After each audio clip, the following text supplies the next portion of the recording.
Saya Angger Agati Rizky, NIM 200803103010. Di sini saya akan menjelaskan mengenai apa itu kepemimpinan.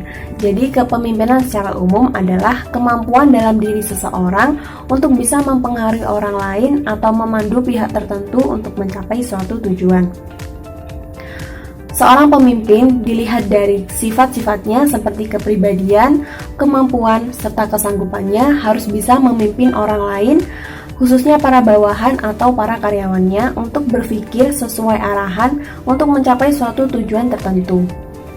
Selain itu, terdapat beberapa definisi dari para ahli seperti menurut Stoner, kepemimpinan adalah sebuah proses dalam mengarahkan atau mempengaruhi kegiatan terkait sebuah organisasi atau kelompok demi mencapai suatu tujuan tertentu.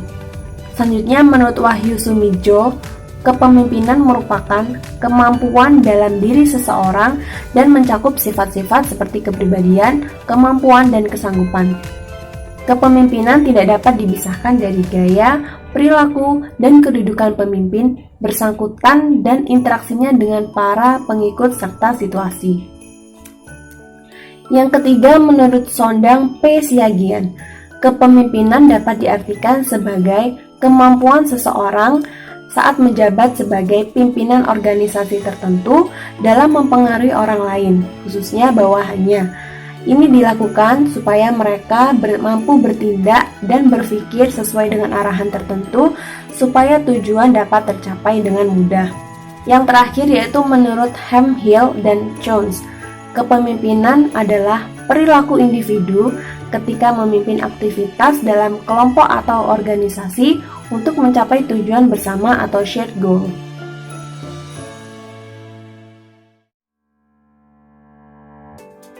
Oke, di sini saya akan menjelaskan tipologi dari kepemimpinan. Sebelumnya, apakah kalian tahu tipologi itu apa? Ya, tipologi yaitu tipe atau gaya dari seorang pemimpin untuk menggerakkan massa atau sekelompok orang untuk mencapai tujuan yang diinginkan bersama. Dan saat ini, di Indonesia, telah menjadi tren pemimpin yang berpenampilan sederhana, yaitu dengan cara terjun ke masyarakatnya langsung. Dan hal ini sangat bertolak belakang dengan pemimpin masa lalu, yang mereka cenderung ingin diagungkan, dan mereka cenderung lebih ingin menikmati fasilitas-fasilitas yang telah mereka terima. Ada 8 tipologi kepemimpinan yang akan saya jelaskan. Yang pertama adalah kepemimpinan demokratis, yaitu di mana seorang pemimpin sebelum membuat keputusan harus memperhitungkan masukan yang diterima dari rakyat atau bawahannya, sehingga dapat mengidentifikasi masalah yang berbeda dan dapat menyelesaikan masalah yang sebenarnya. Yang kedua adalah kepemimpinan otoriter, yaitu dengan cara seorang pemimpin yang mengambil keputusan tanpa memikirkan orang yang terdampak. Kebebasan berpendapat terbatas bahkan tidak ada. Umumnya dapat ditemukan di instansi militer, di mana atasan lebih cenderung absolut untuk dipatuhi demi kedisiplinan dan pembentukan karakter. Yang ketiga adalah kepemimpinan delegatif, gaya di mana seorang pemimpin memberi otoritas kepada tim atau yang dipimpinnya dalam menyelesaikan tugas dengan tanggung jawab. Gaya ini dapat ditemukan pada perusahaan startup yang masih berkembang dan masih membangun budaya kerja yang dirasa sesuai dengan visi misi yang diinginkannya. Yang keempat adalah kepemimpinan strategis. Gaya kepemimpinan berusaha mengimbangi atau memastikan kondisi kerja setiap orang tetap kondusif dan stabil. Dan yang kelima adalah kepemimpinan transaksional. Pemimpin selalu memberi reward atau penghargaan kepada tim yang mengerjakan dengan kualitas baik atau sesuai dengan target. Namun, hal ini dirasa juga tidak tepat untuk menjaga motivasi kerja tim. Yang keenam adalah kepemimpinan transformasional, yaitu pemimpin selalu berupaya untuk mengubah timnya ke arah yang lebih baik dengan cara penambahan skill atau kemampuan untuk melaksanakan pekerjaan dengan lebih cepat. Hal itu dapat mendorong timnya untuk keluar dari zona nyaman dengan tugas baru yang lebih menantang. Dan selanjutnya yaitu kepemimpinan yang ketujuh, yaitu kepemimpinan karismatik. Dengan gaya karismatik umumnya dapat menggerakkan tim secara alami untuk menggapai tujuan, dan karisma tersebut dapat terbentuk dari lingkungan di mana orang-orang tersebut tumbuh dari nilai-nilai sosial yang dianggap penting olehnya. Dan yang terakhir adalah kepemimpinan birokrasi, di mana pemimpin ini mengacu pada SOP atau ketentuan yang berlaku, dan pemimpin sangat berhati-hati dalam mengambil keputusan.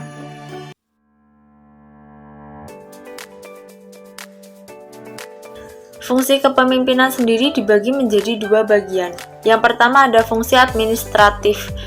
Fungsi administratif merupakan kepemimpinan mengakomodasi seluruh usaha atau kegiatan yang berkenaan dengan penyelenggaraan kebijaksanaan untuk mencapai tujuan. Kedua ada top management. Top management sendiri merupakan kepemimpinan dalam proses aktivitas pembuatan perencanaan, pengorganisasian, penetapan staf, mengarahkan, memerintah, dan mengkontrol. Assalamualaikum warahmatullahi wabarakatuh. Perkenalkan, saya Toha dengan NIM 2008 0310 3008. Di sini saya akan mempresentasikan mengenai sifat-sifat kepemimpinan itu sendiri. Yang pertama ada kekuatan. Nah, kekuatan di sini yaitu dibutuhkan pada saat menghadapi segala bentuk kerintangan pada saat melaksanakan tugasnya. Contohnya, seorang pemimpin itu harus memiliki kekuatan jasmani ataupun rohani untuk melaksanakan tugasnya dengan baik. Yang nomor dua adalah stabilitas emosi. Yang dimaksud di sini yaitu tidak mudah marah, tidak mudah tersinggung, dan dapat mengontrol emosinya dengan baik. Contohnya, pada saat ada karyawan yang tidak disiplin, tidak melaksanakan tugasnya, maka seorang pemimpin itu harus mengarahkan dan menasehati, bukan malah langsung marah. Yang nomor tiga adalah pengetahuan tentang relasi ihsani. Yang dimaksud di sini yaitu kita harus bisa mengetahui kelebihan daripada karyawan kita. Nah, setelah itu kita kembangkan. Yang selanjutnya itu akan menjadi potensi bagi dirinya untuk berkontribusi penuh terhadap perusahaan. Yang nomor 4 adalah kejujuran.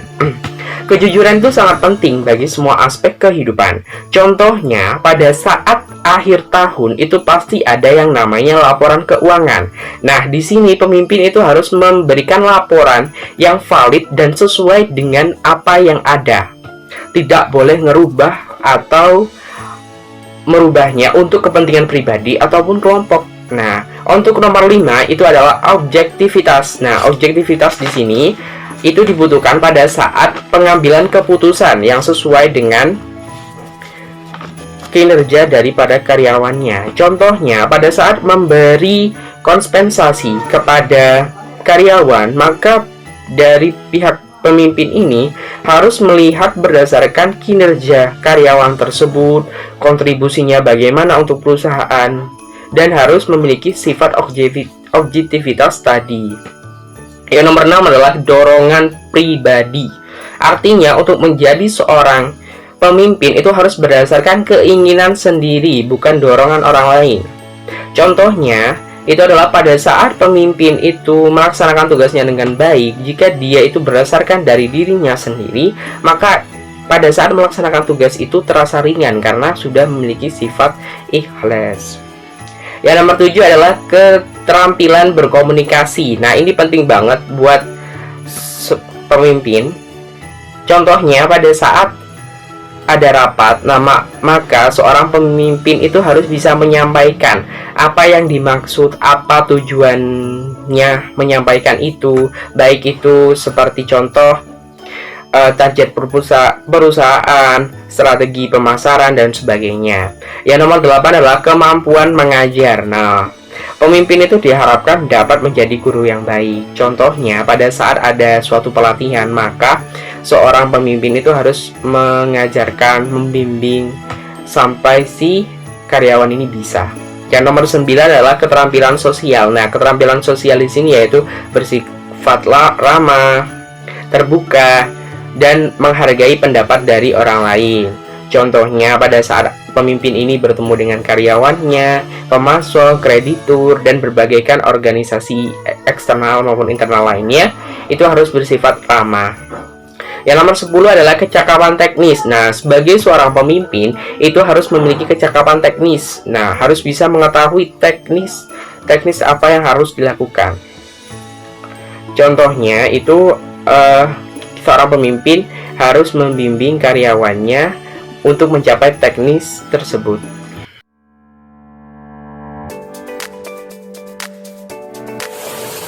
Batasan kepemimpinan. Salah satu ilmuwan dan ahli peneliti perilaku yang telah memberi batasan mengenai kepemimpinan adalah Sugandi Ralph M. Batasan yang diajukan adalah managerial leadership as the process of directing and influencing the tasks related activities of the group member, atau kepemimpinan manajerial sebagai proses mengarahkan dan mempengaruhi tugas terkait aktivitas kegiatan anggota kelompok. Berdasarkan batasan tersebut, terdapat implikasi yang penting dan perlu mendapat perhatian, yaitu kepemimpinan harus melibatkan orang lain atau bawahan, karena kesanggupan mereka menerima pengarahan dari manajer dan para bawahan membantu menegaskan eksistensi dan proses kepemimpinannya.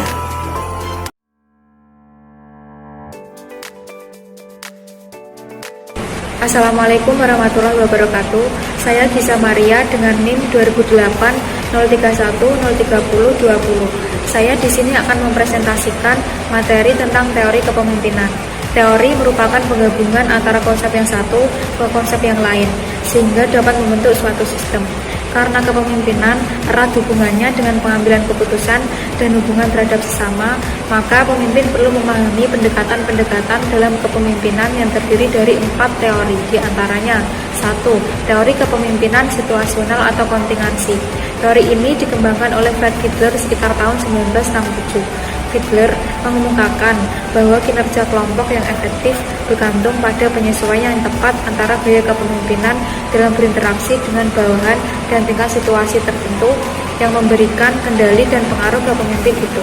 Contoh dari teori ini dalam kehidupan sehari-hari adalah saat seorang ketua umum di suatu organisasi akan mengumpulkan anggotanya untuk mengambil suatu keputusan sebelum mengadakan kegiatan sosial ke suatu tempat yang terkena bencana alam. Hal itu dimaksudkan agar apa yang menjadi keputusan anggotanya dapat membantu ketua untuk mengambil keputusan dan dibutuhkan untuk kegiatan tersebut, sehingga kegiatan tersebut dapat berjalan dengan baik. Walaupun hal yang sudah dibahas oleh anggotanya akan dipertimbangkan lagi oleh ketua, serta hal tersebut juga akan membantu ketua. Ada 3 dimensi kontingensi atau situasi utama yang menentukan efektivitas kepemimpinan, yaitu 1. Hubungan pemimpin anggota, meliputi tingkat keyakinan, kepercayaan, dan penghormatan bawahan terhadap pimpinan mereka. 2. Struktur tugas, meliputi tingkat proseduran penugasan pekerjaan, apakah terstruktur atau tidak terstruktur. 3. Kekuasaan jabatan, meliputi tingkat pengaruh yang dimiliki pemimpin terhadap variabel kekuasaan seperti memperkerjakan, memecat, mendisiplinkan, mempromosikan, dan menaikkan gaji. Teori yang kedua yakni teori orang hebat atau great man theory. Teori ini dipopulerkan oleh Thomas Carlyle dalam bukunya yang berjudul On Heroism and the Heroic in History. Teori ini berkembang sejak abad ke-19. Teori ini berasumsi bahwa sifat kepemimpinan dan bakat-bakat kepemimpinan ini dibawa dari sejak orang tersebut dilahirkan, meskipun tidak dapat diidentifikasikan dengan kepastian ilmiah tentang karakteristik dan kombinasi manusia seperti apa yang dapat dikatakan sebagai pemimpin hebat. Namun, semua orang mengaku bahwa hanya satu orang di antara mereka yang memiliki ciri khas sebagai pemimpin hebat. Pemimpin hebat itu ditakdirkan lahir untuk menjadi pemimpin, dan seorang pemimpin hebat akan muncul saat dalam menghadapi situasi tertentu. Teori yang ketiga yakni teori sifat kepribadian atau trait theory. Teori ini mempercayai bahwa orang yang dilahirkan atau dilatih dengan kepribadian tertentu akan menjadikan mereka unggul dalam peran kepemimpinan. Artinya, kualitas kepribadian tertentu seperti keberanian, kecerdasan, pengetahuan, kecakapan, daya tanggap, imajinasi, fisik, kreativitas, rasa tanggung jawab, disiplin, dan nilai-nilainya dapat membuat seseorang menjadi pemimpin yang baik. Menurut penelitian dari McCall dan Lombardo pada tahun 1983, terdapat 4 sifat kepribadian utama yang menjadi penentu keberhasilan atau kegagalan seorang pemimpin, yaitu pertama, stabilitas dan ketenangan emosional, meliputi sikap tenang, percaya diri, dan dapat diprediksi terutama pada saat mengalami tekanan. Kedua, mengakui kesalahan, yakni tidak menutupi kesalahan yang telah dibuat tetapi mengakui kesalahan tersebut. Ketiga, keterampilan interpersonal yang baik, yakni mampu berkomunikasi dan meyakinkan orang lain tanpa menggunakan taktik yang negatif dan paksaan. Keempat, pengetahuan yang luas atau intelektual, yakni mampu memahami berbagai bidang daripada hanya memahami bidang-bidang tertentu ataupun pengetahuan tertentu saja. Teori yang keempat, yakni teori perilaku behavioral theory, yakni teori ini berfokus pada perilaku para pemimpin daripada karakteristik mental, fisik, dan sosial mereka. Keberhasilan seorang pemimpin ditentukan oleh perilakunya dalam melaksanakan fungsi-fungsi kepemimpinan, dan perilaku tersebut dapat dipelajari atau dilatih. Teori perilaku ini bertolak belakang dengan teori great man atau teori orang hebat, yang mengatakan seorang pemimpin adalah dibawa dari lahir dan tidak dapat dipelajari.